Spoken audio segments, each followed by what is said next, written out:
মহাকল্লুলমালাকুলা ব্যালোলার্ণলোচনাঞ্চল চমৎকারীণ সঞ্চিন্নতি। যিনি প্রেমানন্দ রসৈক বারিধি, প্রেমানন্দ রসের একমাত্র সিন্ধু স্বরূপা যিনি, এবং সেই সিন্ধু মহাকল্লোল মালাকুলা, মহাকল্লোল মালায় আকুলা বা উচ্ছ্বসিত। ব্যালোলার্ণ লোচনাঞ্চল চমৎকারেণ সিঞ্চিন্নতি কিঞ্চিৎ কেলিকলা মহোৎসবম। ওহো, যিনি তাঁর বিশাল অরুণ নয়নাঞ্চলের দ্বারা অতি চমৎকার কেলিকলা মহোৎসবের বিচার করছেন, সেই রাধারানী বৃন্দাটবী মন্দিরে নন্দত্তদ্ভুত কাম বৈভবময়ী রাধা জগন্মোহিনী। সেই জগন্মোহিনী শ্রী শ্রী রাধা কাম বৈভবময়ী শ্রীমতী বৃন্দাটবী মন্দিরে নন্দতী। শ্রী বৃন্দাবনের নিকুঞ্জ মন্দিরে আনন্দিতা হচ্ছেন। শ্রীপাদ গোস্বামী চরণ স্বরূপাবিষ্ট দশায় পূর্ব শ্লোকে শ্রী শ্রী রাধা মাধবের একটি অপূর্ব লীলা স্ফূর্তি প্রাপ্ত হয়েছিলেন। শ্রী রাধারানী নন্দীশ্বরে রন্ধনের জন্য গমন করেছেন। সেখানে রন্ধন, সখা সঙ্গে শ্রীকৃষ্ণের ভোজন এবং সখীগণ সঙ্গে রাধারানীর ভোজনী স্ফূর্তি প্রাপ্ত হয়েছেন। স্ফুরণের ভিতর দিয়ে আস্বাদন করেছেন অপূর্ব যুগল মাধুরী। রাধা রূপমাধুরীতে গোবিন্দের সম্মোহন এবং গোবিন্দ দর্শনে তাঁর রূপে শ্রী রাধারানীর আনন্দ চমৎকারিতা, সেই রসমাধুরীর আস্বাদন প্রাপ্ত হয়েছেন। সেই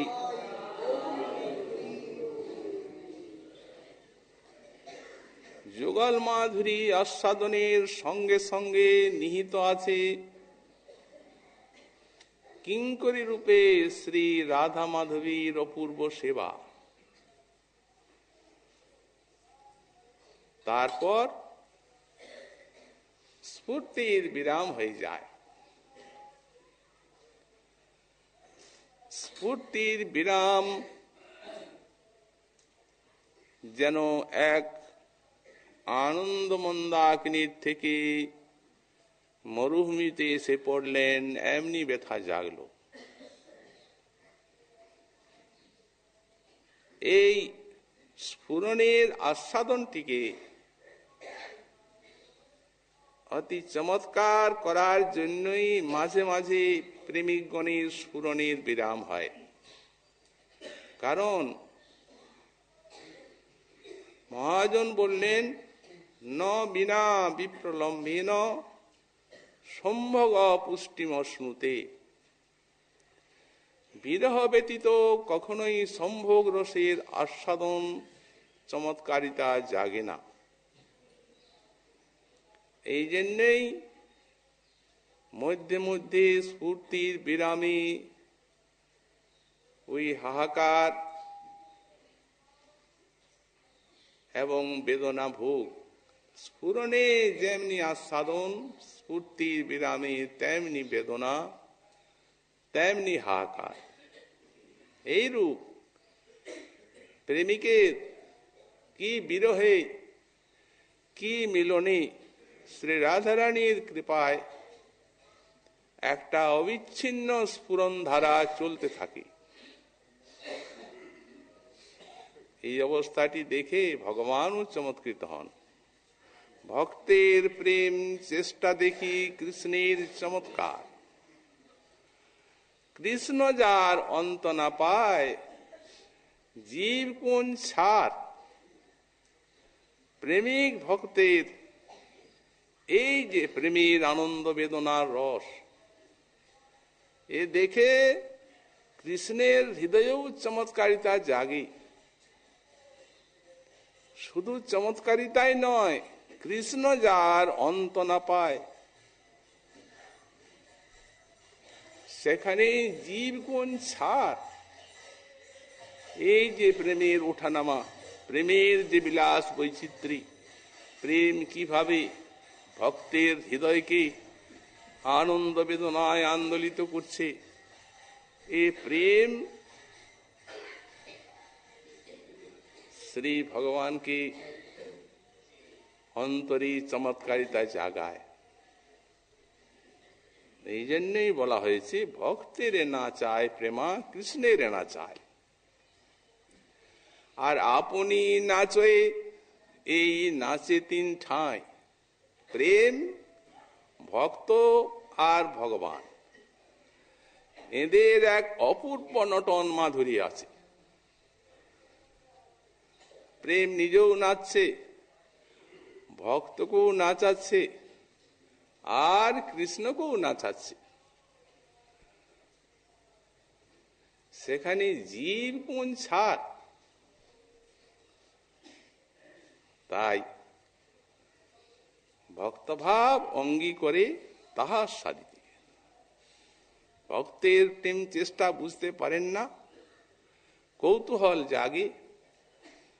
তাই ভক্তভাব অঙ্গীকার করে এই যুগে ওই প্রেমের চেষ্টা, প্রেমের মাধুরী আস্বাদন করছেন আশ্রয় তত্ত্ব রূপে।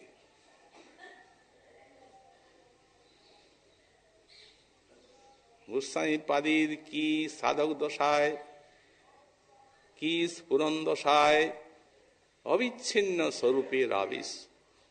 সাধককে স্বরূপ জাগিয়ে এটি বুঝতে হবে, দেহাবেশী সিদ্ধি নেই।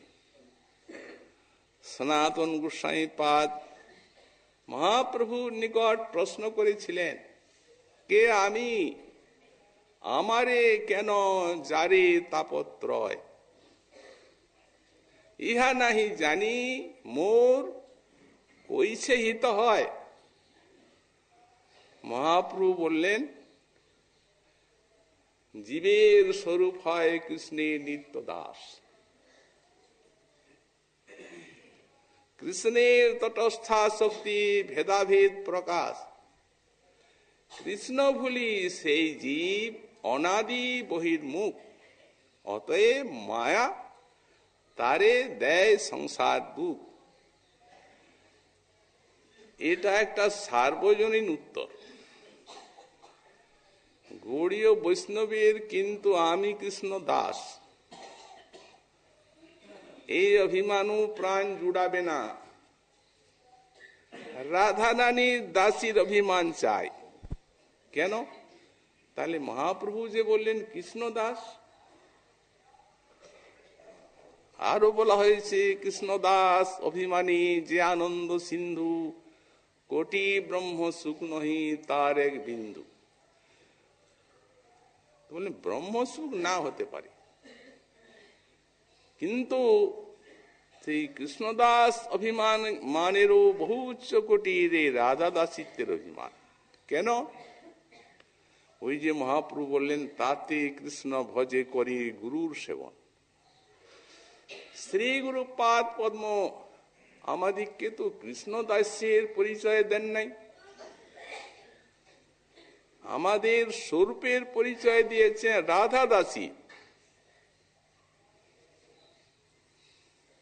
হতে এই রাধা দাসিত্ব অভিমানী প্রাণ জোড়াবে।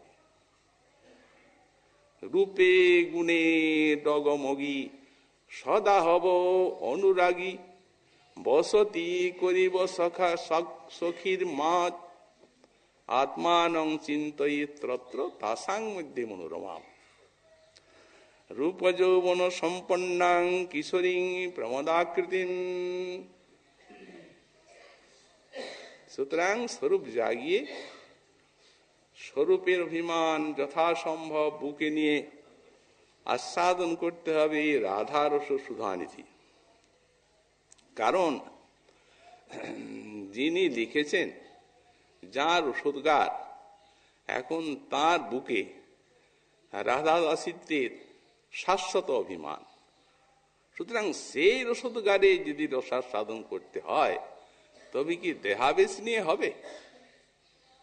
দেহে না করিও আস্থা, ঠাকুর মশাই বললেন, মরিলে সে জম শাস্তা। দেহে আস্থা করার নয়, স্বরূপের আস্থা রাখতে হবে, স্বরূপাভিমান। শ্রীপাদ গোস্বামী চরণ রোদন করছিলেন, দেখতে দেখতে আর একটি লীলা অপূর্ব মাধুর্য সম্ভার নিয়ে শ্রীপাদের নয়ন সম্মুখে স্ফুরিত হয়ে তার তাপিত প্রাণী বিপুল সত্যের সঞ্চার করল। সেই লীলাটি কি? ওই লীলাটি রাধারানীর ভোজন হয়ে গেছে, তারপর মা যশোমতীর বাৎসল্যের আস্বাদন পেয়েছেন কিঙ্করী, তারপর শ্যাম সুন্দরীর বনগমন লীলা, বিরোহী মাতা পিতা ব্রজবাসী তার বনগমন লীলার বা পূর্ব গোষ্ঠীর সব অনুগমন করছেন। শ্যাম সুন্দর মাতা পিতাকে, ব্রজবাসীগণকে সান্ত্বনা দিয়ে আর গৃহে প্রেরণ করছেন। রাধারানী গমন করছেন সখী সঙ্গে, রাধারানীর সঙ্গে নয়নে নয়নে কথা, নয়নে অনুরোধ করছেন রাধারানীকে, তোমার শ্রীকুণ্ডের তীরে যেন তোমায় পায়। রাধারানী নয়ন ইঙ্গিতে সেটি অঙ্গীকার করছেন, অনুমোদন করছেন। তারপর আনন্দী গোবিন্দ সেই ভাবিলীলা রসের আস্বাদনে চিত্ত ভরপুর হয়ে গেল তার। স্বচ্ছন্দে সখার সঙ্গে বনে গমন করলেন, রাধারানী গৃহে আগমন করলেন যাবটে। কুন্দলতা জটিলা উৎপলিকা রচনা করছেন। কুন্দলতা বলছেন, আজ যে এই তোমার বধূ নাও, একে এমন ভাবে আমি চক্ষু যেন, পলক যেন চক্ষুকে রক্ষা করে তেমনি রক্ষা করেছিলাম যে কৃষ্ণ এর ছায়াও দর্শন করতে পারে না। আরো দেখো, মাতা যশোমতী এর রন্ধন নৈপুণ্যে মুগ্ধ হয়ে এই কত সমস্ত রত্ন অলঙ্কারে দান করেছে। জটিলার আনন্দের সীমা নেই। একদিকে যেমন বধূর ধর্ম রক্ষা হয়েছে, অপরদিকে তেমনি অনেক রত্নমণি মাণিক্য লাভ হয়েছে। এসো এসো কুন্দলতে মা, তোমাকে আমি এতখানি আত্মার মতো বিশ্বাস করি, এই জন্যই তো তোমার নয়নের পুতলি আমি বধূটিকে দিলাম তোমার হাতে। তো সুতরাং এইভাবে তুমি আমার বধূর সুরক্ষা করবে। দেখো, পূর্ণমাসী দেবী বলেছেন কি আমাকে, যে বধূ যদি ধর্মশীলা হয়, ধর্মে যদি তাদের মতি থাকে, তাহলে সন্তানের আয়ুর বৃদ্ধি এবং গোসম্পদের বৃদ্ধি নিশ্চিত। অতএব মা কুণ্ডলতে, শোনো বলছি, তুমি এই বধূমাতাকে নিয়ে যাও সূর্যকুণ্ডে সূর্য পূজা করে আর নিয়ে এসো। রাধারানীকে বলছেন, বৌমা দেখো, এই অরুণ বর্ণ কপিলা গাভীর দুগ্ধ, দধি, ঘৃত আর ঘৃতপক্ষ সব সূর্যের নৈবেদ্য, পদ্ম ফুলের মালা, জবা ফুল, এই সমস্ত সূর্য পূজার উপচার, এগুলি সাজিয়ে আর যাও। ললিতাকে বলছেন, ললিতে সাবধানে আমার বৌমাকে নিয়ে যাবে এবং আনবে। যেদিকে সেই চঞ্চল লম্পট নন্দনন্দনের গন্ধ পাও, সেই দিকটিকে দূরের থেকে নমস্কার করো, অর্থাৎ সেই দিকে কখনো যাবে না। রাধারানী এবং সখীগণের আনন্দের সীমা নেই।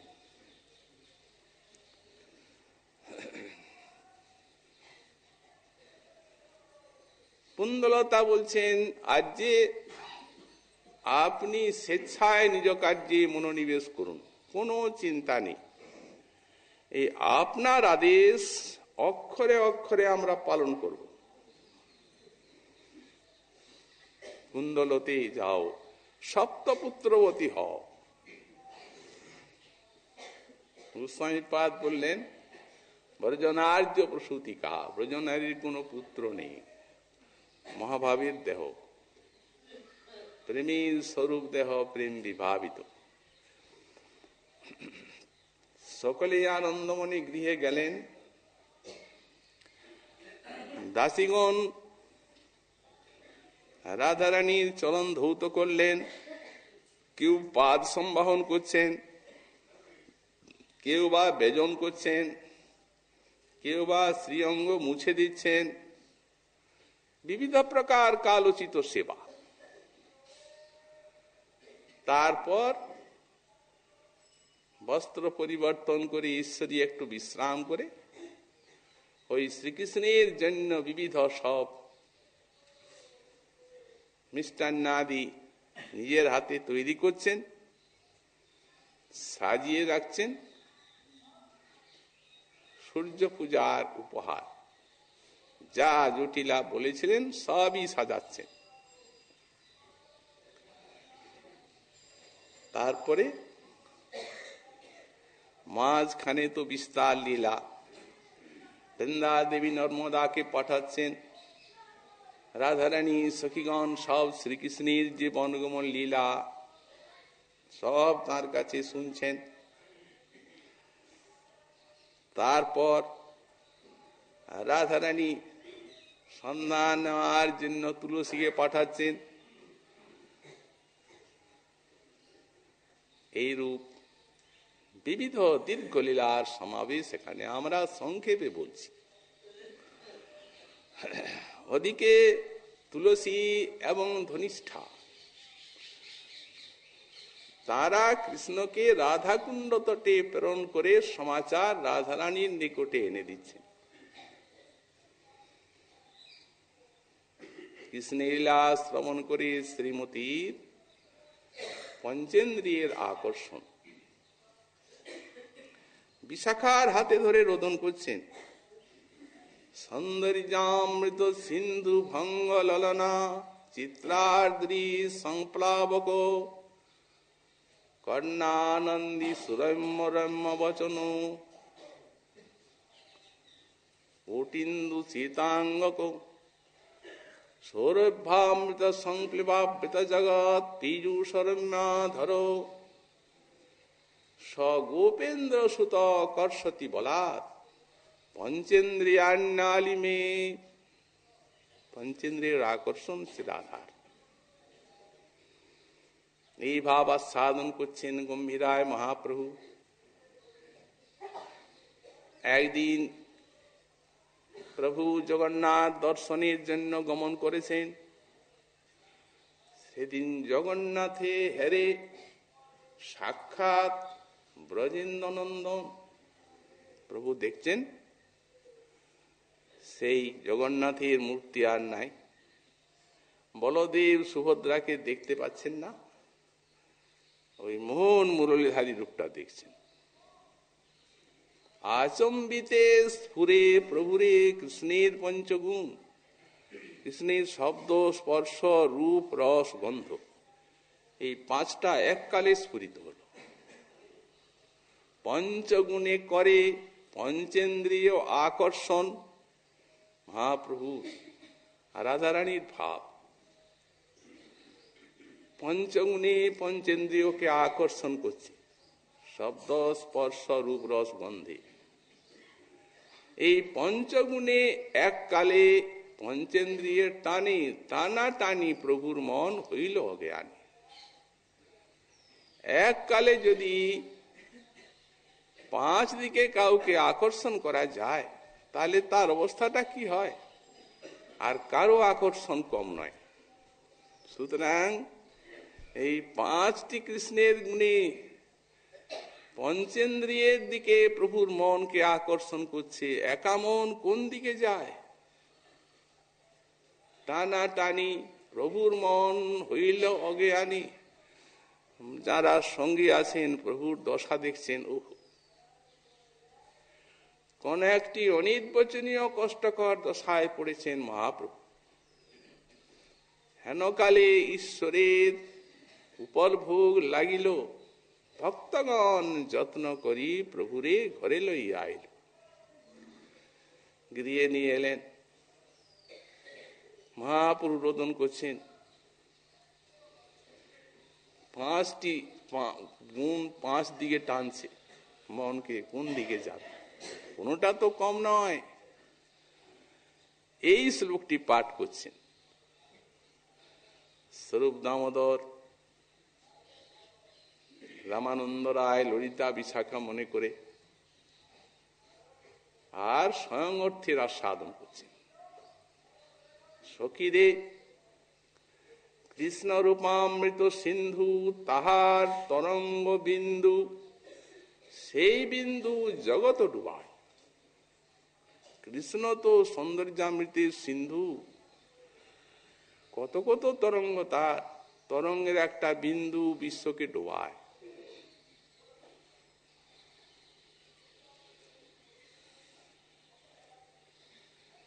কৃষ্ণ রূপামৃত সিন্ধু, তাহার তরঙ্গ বিন্দু, সেই বিন্দু তরঙ্গ ডুবায়। কৃষ্ণের আগে নারীর মনকে প্রতাপিত হয়ে ডুবায়। এই প্রকারে প্রত্যেকটা সৌন্দর্য, সৌরভ্য ইত্যাদি প্রত্যেকটা মাধুরী। কৃষ্ণ বচন মাধুরী, নানা রস নর্মধারী, তার ন্যায় কথন না যায়। জগৎ নারীর কানে, মাধুরী গুণে বাঁধি টানে, টানা টানি কানের প্রাণ যায়। কৃষ্ণ অঙ্গ সুশীতল, কি কহিব তার বল, তার ছটায় যিনি কোটিন্দু চন্দন। সশৈল নারীর বক্ষ, তাহা আকর্ষিতে দক্ষ, আকর্ষয়ের নারীগণ মন।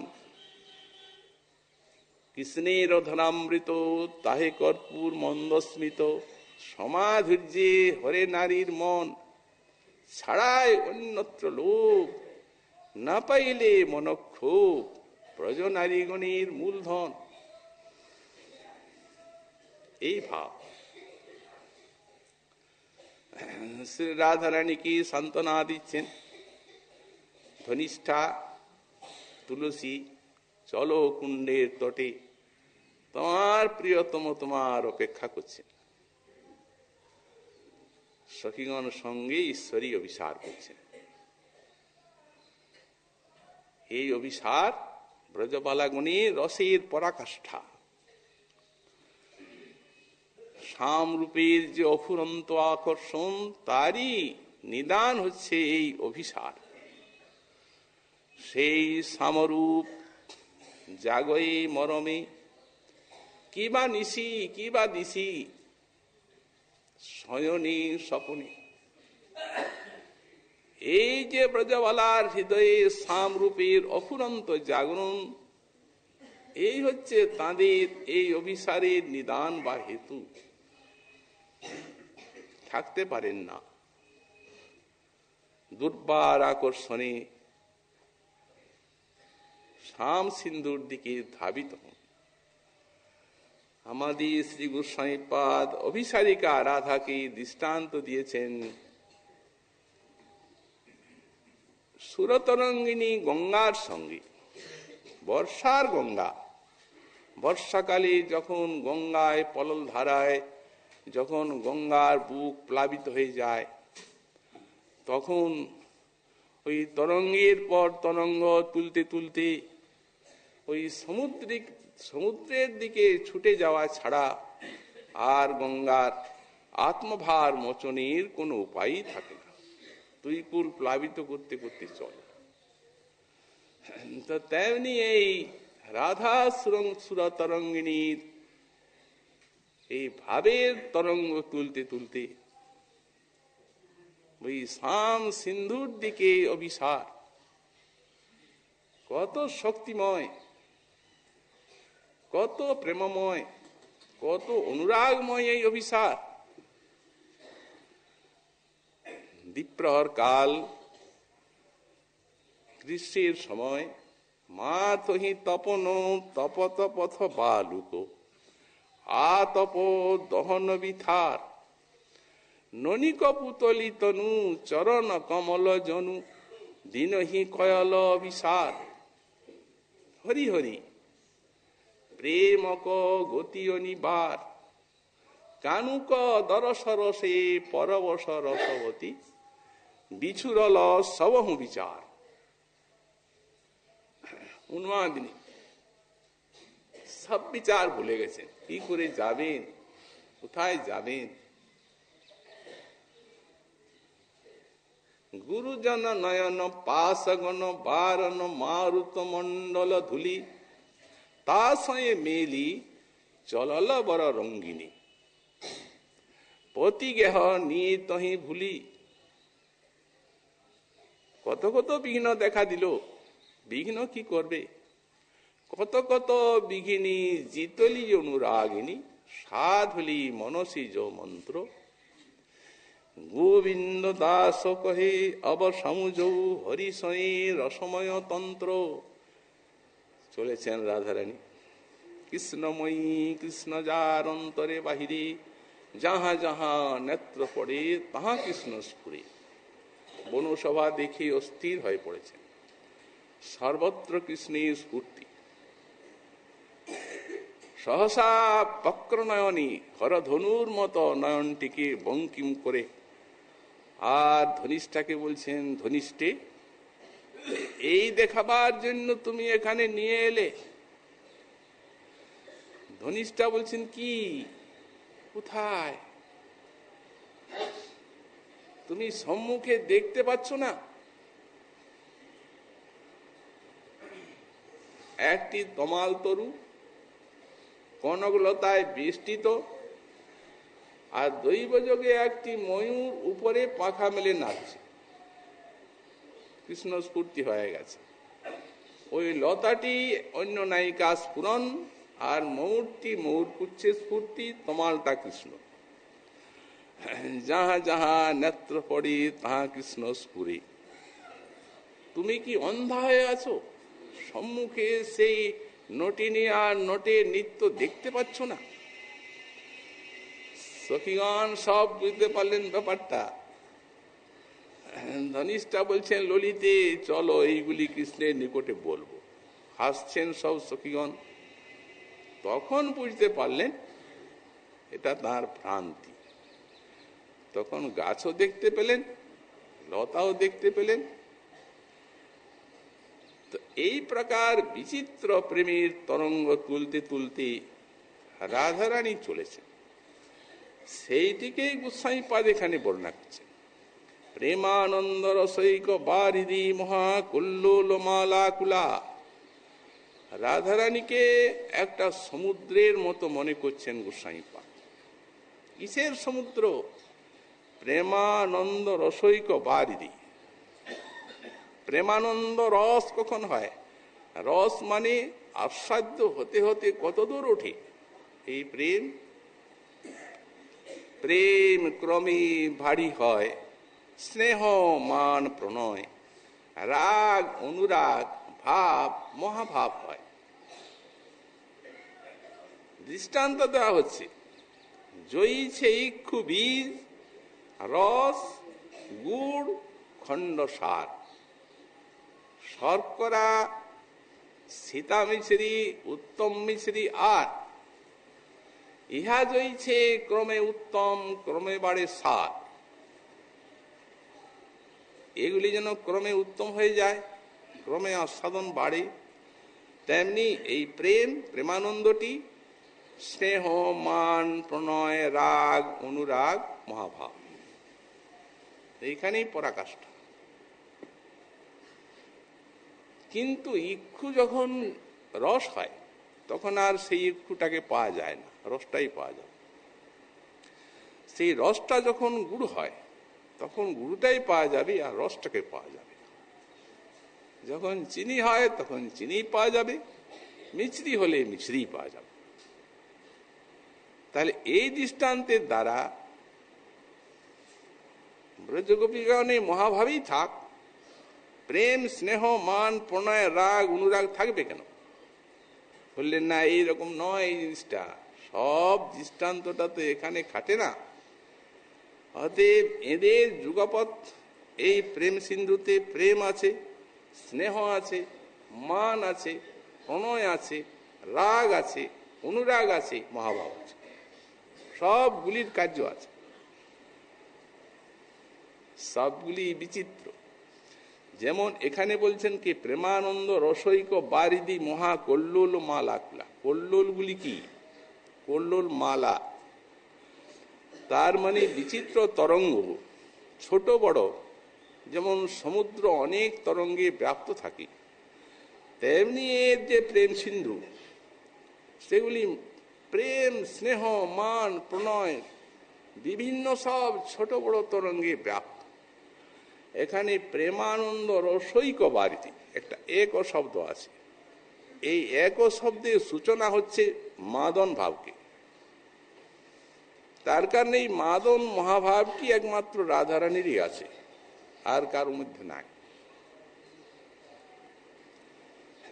তো এই যে অনন্ত তরঙ্গ রাশি তুলতে তুলতে যাচ্ছেন, প্রত্যেকটিরই আস্বাদন যারা সাথে যাচ্ছেন তাদের অন্তরে নিহিত আছে। গোস্বামীপাদ বিশদভাবে বিচার করেছেন এই কিভাবে উৎকর্ষ প্রাপ্ত হচ্ছে জিনিসটা। আমরা প্রসঙ্গ পেয়ে সংক্ষেপে কিঞ্চিত বলি। এখন প্রেমের লক্ষণ যখন করা হচ্ছে, তখন বলা হচ্ছে প্রেম কাকে বলা হয়। মহাজন যারা, তারা প্রেমের লক্ষণ কি করেছেন? একমাত্র কৃষ্ণেই মমতা, অন্যত্র মমতার অভাব, তারই নাম প্রেম। অনন্য মমতা বিষ্ণু মমতা প্রেম সঙ্গতা, ভক্তির ইত্যুচ্যতে ব্যাস প্রহ্লাদোদ্ধব নারদী। এরা এইটিকেই প্রেম বলেছে। কৃষ্ণেই মমতা, অন্যত্র মমতার ভাব, এটি হচ্ছে প্রেম।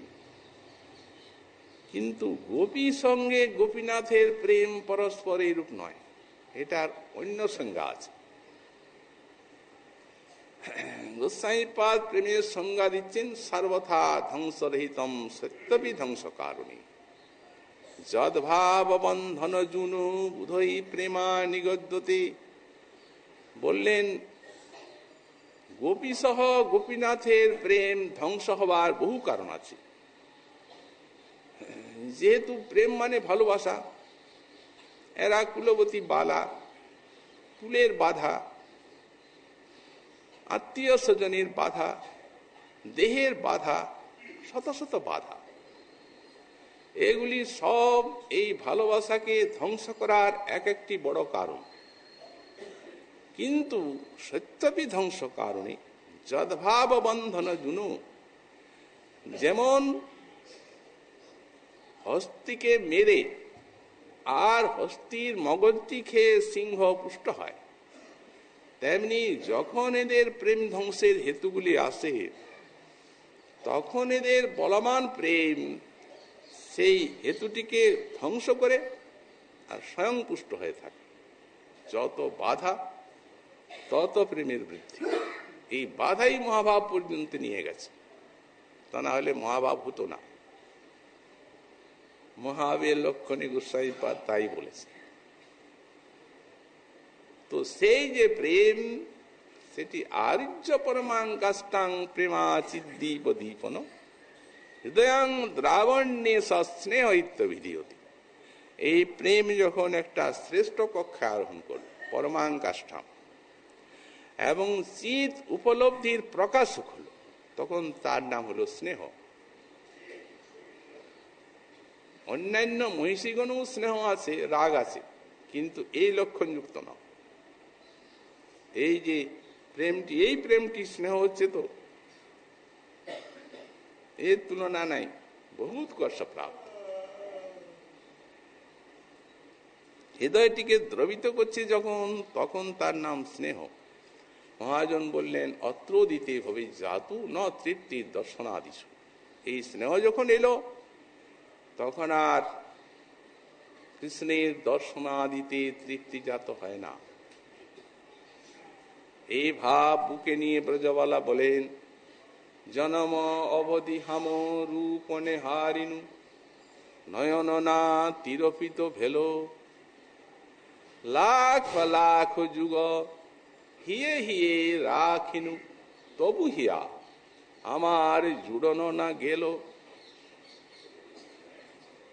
বচন অমিয়া রস অনুক্ষণ পিয়নু শ্রুতিপটে পরশনা ভেলি কত মধু যামিনী রহস্যে গাইনু আমি না বুঝিনু পৈছন কেলি। এই স্নেহের কার্য। স্নেহ তো উৎকৃষ্টতা ব্যাপ্তা মাধুর্য মানবম যো ধারয়তি অদাক্ষিণ্যম সমান ইতি কীর্ততে। স্নেহের উপরে এসে গেল মান। স্নেহটা উৎকৃষ্টতাকে প্রাপ্ত হয়ে এদের স্নেহ আর মান হয়ে গেল। সত্যভামারও মান হয়েছিল, কিন্তু এই মান না, ও অন্য জাতীয়। কৃষ্ণ যেমনি ডাকলেন, সঙ্গে সঙ্গে এসে দাঁড়ালেন দেবী। তো সুতরাং এই মান অন্য জাতীয় মান, রসের পরাকাষ্ঠায়ী মান। এটা অদাক্ষিণ্যকে ভজন করছে। তো স্নেহং বিনা ভয়ং ন স্যাৎ ঈশা চ প্রণং বিনা। কৃষ্ণের উদয়ে গোপিকার প্রতি স্নেহ আছে, তার হৃদয়ে বলেই মানেনি, মান শুনেই ভয় হচ্ছে। আর ঈর্ষা চ প্রণয়ং বিনা, আর প্রণয় ব্যক্তি রেখে রাধারানীর ঈর্ষা জাগবে না। অতএব এই মান উভয়ের প্রেমকে প্রকাশ করে, নূতন নূতন ভাবে উভয়ের সৌন্দর্য, মাধুর্য, রূপ, গুণ, লীলার আস্বাদন দান করে। এই মান মানং দধান বিশ্রম্ভ প্রণয় প্রচ্যতি বোধই। তার উপরে প্রণয়। যখন মান একটা বিশ্রম্ভকে পায়, বিশ্রম্ভ শব্দের অর্থ সাধারণত বিশ্বাস, কিন্তু এখানে তা নয়। এটা একটা পারিভাষিক শব্দ শাস্ত্রের। এখানে বিশ্রম্ভ শব্দের টিকাতে শ্রীজীব পাদ লিখেছেন, তস্যা ভেদ মননম বিশ্রম্ভম। অর্থাৎ কৃষ্ণের সঙ্গে অভেদ মননকেই এখানে প্রণয় বলা হচ্ছে। অভেদ মনন বলতে সেই ওই ব্রহ্মের সঙ্গে ব্রহ্মানন্দের অভেদ মনন নয়। কৃষ্ণের হাত পাকে নিজের হাত পায়ের সঙ্গে এক বলেই মনে হয়, এইটি প্রণয়। এই প্রণয় আবার হয়ে যায় রাগ। কখন হয়? দুঃখমপ্যধিকং চিত্তে সুখস্তু নৈব ব্যজ্যতি যতস্তু প্রণয়োৎকর সাত স্বরাগ ইতি কীর্ততি। এইগুলি এই সিন্ধুর তরঙ্গগুলি সব ছোট বড় তরঙ্গ। এই যে প্রেমানন্দ রসৈক বারিধি মহাকুল্লোল মালাকুলা সতত রাধারণী, এই যে প্রেমের মহাভাবের সিন্ধু, এই কল্লোলগুলি উঠছে ডুবছে। এমনি কি গোবিন্দ এতখানি অধীন, এতখানি বশীভূত? এর তত্ত্ব কত যে বিশাল, ক্ষুদ্র জীব কীট, আর কোথায় সেই মহাভাব? ধারণার অগোচর বস্তু। কিন্তু তবু গোস্বামী পাদগণ ব্রজের মঞ্জরি, তারা সেই ব্রজের সমাচার এনেছেন, রাধারানীর গুণ মহিমা লীলা আনয়ন করেছেন, আর সেই রহস্যময় জিনিস গৌড়ীয় বৈষ্ণবীর আস্বাদনের জন্য রস ঢেলে রেখেছেন। এগুলি এই রাধা তত্ত্বটিকে জানতে গেলে, উপাসনা করতে গেলে প্রত্যেকটির সঙ্গে পরিচয় দরকার। এই যে রাগ যখন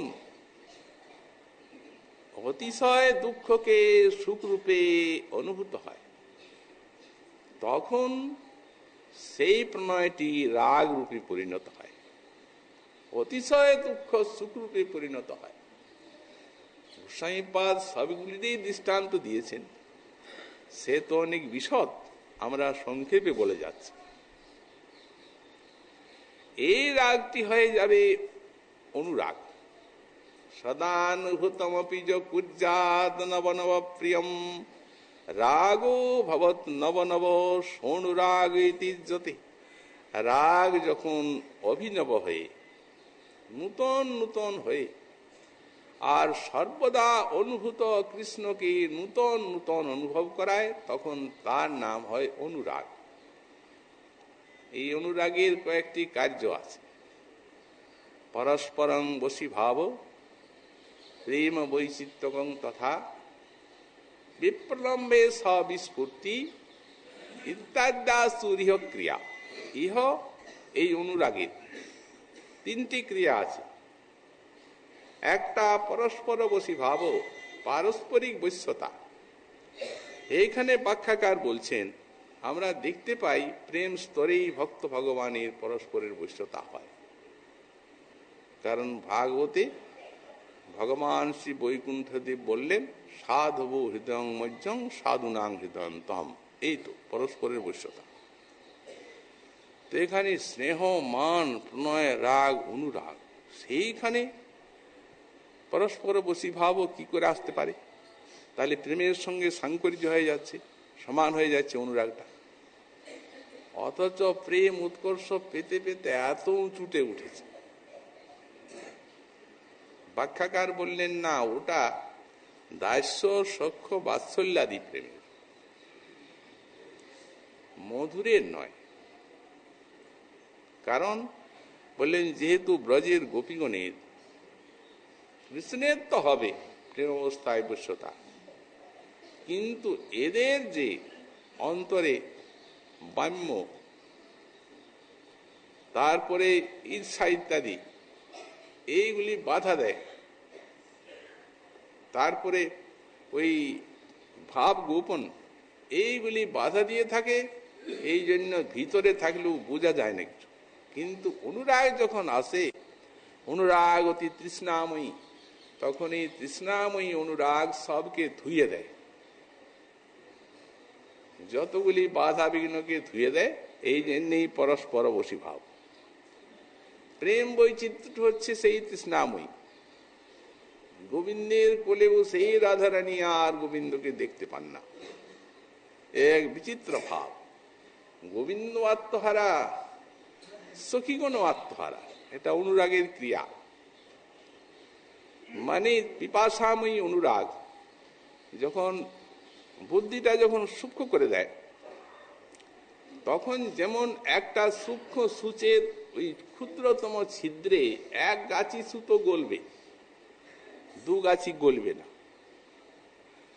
তো তেমনি বুদ্ধিটা যখন সূক্ষ্ম হয়ে আর সম্মুখে লীলা আর লীলাময়, এই দুটি, হয় লীলাই নিবে আর না হলে লীলাময় নিবে, একসঙ্গে লীলা লীলাময় নিতে পারবে না। আহা, আমার প্রাণনাথের এত মধুর লীলা, বুদ্ধি এমন লীলাতে ঢুকে গেল। রসবতী বৈঠি রসিকবর পাস, রই কহি ধ্বনি বিরহ হুতার। কাঁদছেন, সখী আছেন চারদিকে গোবিন্দের কোলে, আর কি মিলব মহি রসময় শ্যাম, বিরহ জলধি কিয়ে পৌরব হাম। বাস্তবিকই বিরহ সিন্ধু উচ্ছলিত হয়ে উঠল। সখীগণ দেখছেন কি ভাব, কি তরঙ্গ, গোবিন্দকেও বিস্মিত করে আর সখীগণকেও বিস্মিত করে। সখীগণ বলছেন, তুমি ওর কোলেই বসে আছো, দেখো নিকট হি না হনা হে রই রায়, সহচরী কত পরবোধ হই তাই। কানু চমকি তব রাই করু কোর, গোবিন্দ দাস হেরি ভেল ভূর। এই ভাব প্রেম বৈচিত্র্য তথা বিপ্রলম্বে বিস্ফূর্তি, বিপ্রলম্বে বিস্ফূর্তি আসে। যেমন যখন বাঁশি শুনছেন ওই দান লীলায়, তখন ললিতাকে বলছেন, বলো ললিতে কি রূপে বাঁশি হওয়া যায়, তাহলে বাঁশি হয়ে যাব আর তাঁর রামৃত এইভাবে আস্বাদন করব, ইত্যাদি এর ক্রিয়া। এই অনুরাগ হয় মহাভাব। অনুরাগ সসংবেদ্য দশা প্রাপ্য প্রকাশিত, যাবতাশ্রয় বৃত্তিশ্চেত ভাবৈত্য বিধিয়তি। এই সসংবেদ্য দশাটা কি? সসংবেদ্য নিজেকে সম্যক রূপে জানা। কখন জানে? এর তিনটা কার্য আছে, একটা ভাব, একটা করণ আর একটা কার্য। এই তিনটি দশা অনুরাগে। তো ভাব মানে অনুভূতি, প্রেম, স্নেহ, মান, প্রণয়, রাগ, অনুরাগ ইত্যাদি দশার অনুভবও পেয়েছেন মহাভাবতী। কিন্তু যখন মহাভাব এলো, তখন এমন একটা অনুভূতি এই মহাভাবে আনে, পূর্বের থেকে অতীব বিলক্ষণ। তখন বোঝা যায় এটা অনুরাগীর কোনো ঊর্ধ্বতন চরম দশা। করণ বললেন, যার দ্বারা কৃষ্ণ মাধুরী আস্বাদন করা যায় সেইটি করণ। অনুরাগের দ্বারা কৃষ্ণ মাধুরী আস্বাদন করা যায়। তাহলে কৃষ্ণ মাধুরী আস্বাদনের বৈচিত্র্যতে এই অনুরাগের উৎকর্ষ বোঝা যায়। এইটা একটা সসংবেদ্য। আর কার্য বললেন, কার্য হচ্ছে সেই মাধুরীটার আস্বাদন। একটা করণ হলো যার দ্বারা করা যায়, আর কার্য যেটা ফল, তো ফলটিও অনুভব করেন। এই তিনটা সুখ এই মহাভাবতী আস্বাদন করেন। এই মহাভাব আর যাবতাশ্রয় বৃত্তি, এটি সজীব গোস্বামী ভালো রূপে ব্যাখ্যা করেছে। উনি বলেন অনুরাগের আশ্রয় হচ্ছে রাগ। আচ্ছা, এই রাগ যখন পরাকাষ্ঠা প্রাপ্ত হয়, তা রাগ কি? দুঃখটিকে সুখ বলে মনে করা। এইখানে বলছেন কুলবধূ যারা, তারা যদি কুলধর্ম নাশের সময় আসে, তো দেহটা দিয়ে নাশ করে ধর্মটাকে রক্ষা করে। তাহলে ধর্ম জিনিসটা, কুলধর্মটা দেহের থেকে বেশি প্রিয় পতিব্রতাগণের। শ্রীকৃষ্ণকে পাওয়ার জন্য এরা সেইটাই দিয়েছেন, অতি প্রাণটার থেকেও বড় জিনিস দিয়েছেন। এর থেকে আর দুঃখ কিছু নেই। হেলায় এখানে জীব গোস্বামী পাদ দেখালেন যে এইটাই মহাভাব হবে, পরকীয় ভাব ছাড়া মহাভাব হবে না। অনেকে গোপাল চম্পু দেখে মনে করেন যে জীব গোস্বামী পাদ বোধ হয় স্বকীয় আচার্য, কিন্তু এই জায়গাটায় দেখবেন লোচন রচনী টিকা উনি বললেন যে এই ভাব ব্যতীত মহাভাব হয় না, মহিষী গুণের কোনোদিন হয় না, অনুরাগেই শেষ, পরমাকাষ্ঠা। অতএব এইটি যাবতাশ্রয় বৃত্তিত্ব মহাভাব হয়ে গেল। সেই মহাভাবের অসীম অনন্ত ভাব বৈচিত্র্যী, আর এক বলতে রাধারানীর সেই মাদন ভাব।